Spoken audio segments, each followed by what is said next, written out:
Hello everyone, welcome back to my channel on human design. I'm Pragya and I help people understand themselves and their lives so they can operate from a deeply authentic and integrated place and experience true fulfillment in their lives. Obviously, I do this using the system of human design. That is what this channel is about. And in today's video, I wanted to talk about relationships and specifically twin flame relationships because I know that this is such a common, prevalent part of New Age spiritual practices. And this was a concept that I came across very quickly into my own journey of exploring consciousness and what does it mean to be a human being having this life experience. And over the course of time, as I have understood things better from the perspective of human design, I've realized just how harmful this concept of a twin flame is. And I wanted to highlight some energy mechanics behind why this has become such a common topic in the homogenized world. So if this is something that you're interested in, keep on watching.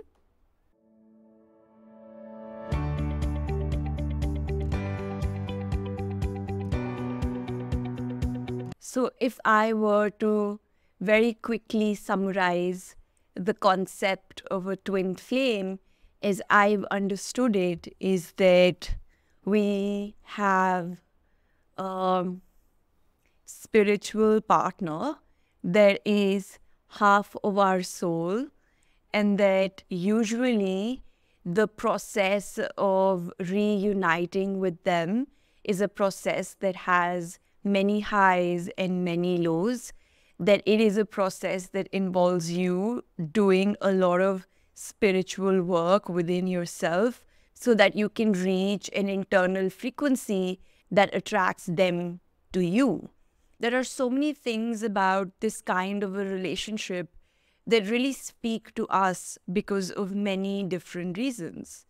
One of the first concepts that human design highlights that I think helps us understand why this concept becomes something that people identify with a lot is that we are all limited.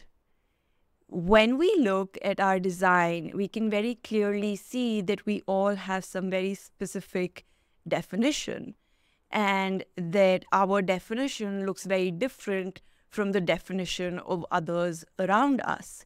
Even when we have a pretty similar chart with someone else, chances are that the substructure underneath is going to be very, very different.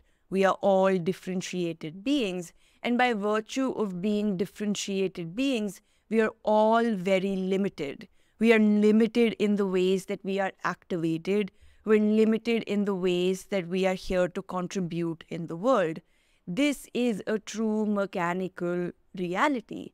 And of course, there is something within human consciousness that understands this, that understands that I don't have what this person has, that I don't have what I think I need, that I don't have everything that exists around me, and therefore I cannot just rest in my being. I must achieve, I must conquer, I must strategize, right? There is this sense of I must have and be everything that is possible for me to have and be. However, we as nine-centered human beings who are here to be perfect examples of our unique differentiation need to understand that limitation is not necessarily a thing that we need to overcome. It is something that we need to embrace. Our differentiation, our uniqueness is something that we are here to live out, is something that we are here to bring out in the world. It's our gift to the world around us. Just because we don't have what the person in front of us does, or just because they bring something entirely different to the table, does not mean we need to have that in our lives as well. It does not mean that we are incomplete, that we are not whole, that there is something missing within us fundamentally. There is nothing missing within any of us. We are just limited in our own unique ways, and we all contribute to the world around us in our own unique ways. And that's okay. We don't need to be everything. We don't need to have everything. We don't need to experience everything. And that's really important to understand, because when you don't understand that it's okay to be limited, you're always looking at something outside of yourself to fulfill you. And this isn't the only reason we are looking for something outside of us to fulfill us. When we do look at our chart, when we do look at the way things are set up, we are set up to be limited in our definition, in our activation. But it is also true that most of our chart, no matter how defined you are, is actually open and receptive to the world around you. In other words, we are genetically designed to be open to others despite having our own limitations. This means that there is something very fundamental within us that drives us to connect with others, that drives us to be in interaction with others. Because it's really important to remember that what life is just consciousness interacting with itself in order to perfect itself, in order to evolve. Life is nothing but an experiment of consciousness, of form consciousness and personality consciousness. And that we're all just little droplets in this larger ocean of consciousness. And in order for everything to evolve, in order for genes to evolve, in order for us to be able to experience different kinds of sensory capacities, physical capacities, mental capacities, we have to interact with the world around us. We have to reproduce. We have to mutate. We have to destroy and create as much as possible. And so we are designed to be attracted to the world around us. Technically speaking, if you have a hanging gate, it is always seeking out the other side. It is always electromagnetically trying to connect with what is on the other side, with who it is that can bring that other aspect to the table. So you see why the mind would easily conclude that this insatiable feeling of having something missing, fundamentally missing from within yourself, can be solved by this perfect other that can come into our life and hook into us perfectly. But we know that while there are people in our lives that do electromagnetically connect with us, and it may be correct for us to electromagnetically connect with them, but that doesn't necessarily solve the problem that the mind has created, that we are limited, that we are insufficient, that we need to find something outside of ourselves that is going to perfectly solve this problem of insufficiency or this problem of not being complete and whole within ourselves. The solution that human design offers to this made-up mental dilemma is reuniting with yourself. It isn't finding a perfect half soul outside of yourself that is going to make you feel whole on the inside. It is allowing yourself to recognize that you are a combination of design consciousness, of physical consciousness, of form consciousness, and of personality consciousness, of mind consciousness. And that the only way to feel whole and complete within yourself and to experience life in a fulfilling way in which your limitation isn't a problem but a solution is by being yourself in the world, is by understanding who it is that you are and operating with the correct energy mechanics. The solution for this insufficiency is not seeking out a perfect partner, but being a perfect partner to yourself. And not in the cheesy, you must love yourself, before you can find love outside of yourself. Wait, while that's true, but this goes way deeper than that. This is talking about a deep union between your form consciousness and personality consciousness by overcoming the genetic attraction dilemma that we experience through our minds. When our mind says, I'm not enough, I must get this person in my life in order to feel whole and complete, what I'm practically doing is I'm not realizing that I'm actually whole and complete within myself. And sure, I'm designed to interact with the world around me. And sure, I'm here to be impacted by the world around me and to co-create with it. But it's not up to me what I want to co-create. It's not up to me who I end up doing that with. It's not up to me who my partner is going to be and for how long. It is not up to me to create that scenario because I think I have a mental idea of what that looks like. It is up to me to be myself and to experience the wholeness within myself and witness what happens from there. But things get really complicated because genetic attraction, electromagnetism is very, very physically, palpably, tangibly, completely overwhelming. When our aura touches another aura, there has something that we don't have that we are attracted towards. There is this sense of physical attraction that is just undeniable. And a lot of people in the world perceive that to be this soul connection. And very quickly into pursuing a relationship that is just based on attraction instead of based on you being yourself, you get into this runner-chaser dynamic that is often talked about when it comes to twin flames. This desperation that you feel to unite with the other. However, with attraction also comes repulsion.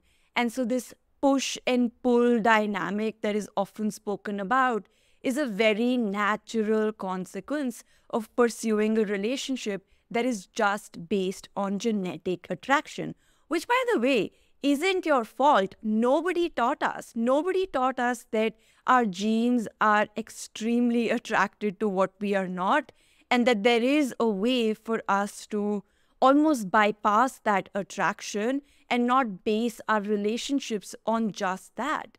Because us nine-centered human beings, us differentiated human beings, are here to experience resonance and harmony in relationship. This is not to say that attraction is not a fundamental part of relationships. It very well may be. It just depends on who comes into your life when you are being yourself and what happens when your auras meet. But what I'm trying to say is that we often confuse attraction for genuine resonance with the other and perpetuate toxic cycles of push and pull if we're not careful about what it is that we are indulging in. You see, sharing our limitation with the world and interacting with the limitation of the world and mutating in the process is very much part of life. It is what each one of us is doing here. However, navigating your life on the basis of mental attraction, on the basis of genetic attraction, instead of operating from a deeper awareness, perpetuates toxic, unhealthy relationships in which people fail to experience true fulfillment. From where I see these twin flame relationships, to me it is very clear that these twin flame relationships are nothing but pure manifestation of a deeply insecure mind. When we approach life from a place of deep insecurity and insufficiency and chase something outside of ourselves in order to feel whole and complete, we sign up for a life of pain and suffering. Because the truth is that there is no perfect other that can make us feel whole and complete.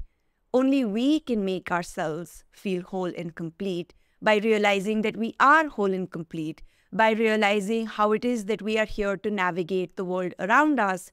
And because we're able to navigate the world around us successfully, we experience less resistance and more fulfillment. I also think that the global human mind has come up with a concept like this because there is this sense within our personalities that we are eternal, that we have been here many lifetimes, that there is a part of us that doesn't die, and that part of us is able to recognize that part when it exists in someone else.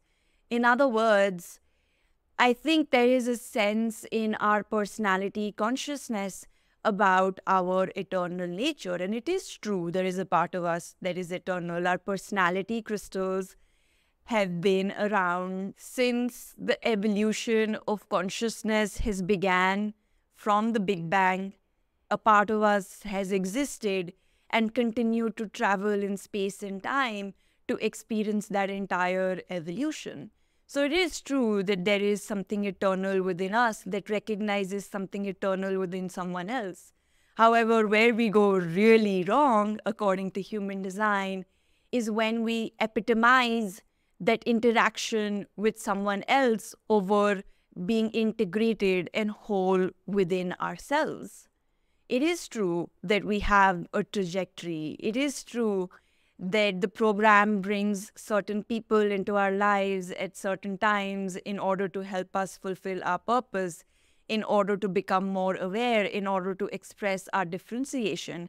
It is true that some of us have a transpersonal destiny or fixed fate destiny. It is true that we are connected to each other in ways that we can't fully mentally comprehend, that there is a deep fractal connection. It is true that we might feel closer to someone that has the same variable configuration as us, for example, right? So there are all these concepts in human design as well that point to this sense of having a really deep connection with someone outside of us. But where the twin flame concept goes really wrong is when it keeps us stuck in these electromagnetic attraction-based relationships instead of being whole within ourselves, being complete within ourselves. There's no denying that there are others in the world that hold a very special significance in our lives, that we are meant to be with, that we are meant to co-create with, that we are meant to mutate with. However, the point of your life is not what you create when you come together with someone else, but what you are, who you are within yourself, regardless of who comes into your life or goes out of your life. Your life is about you displaying your unique awareness and differentiation out in the world.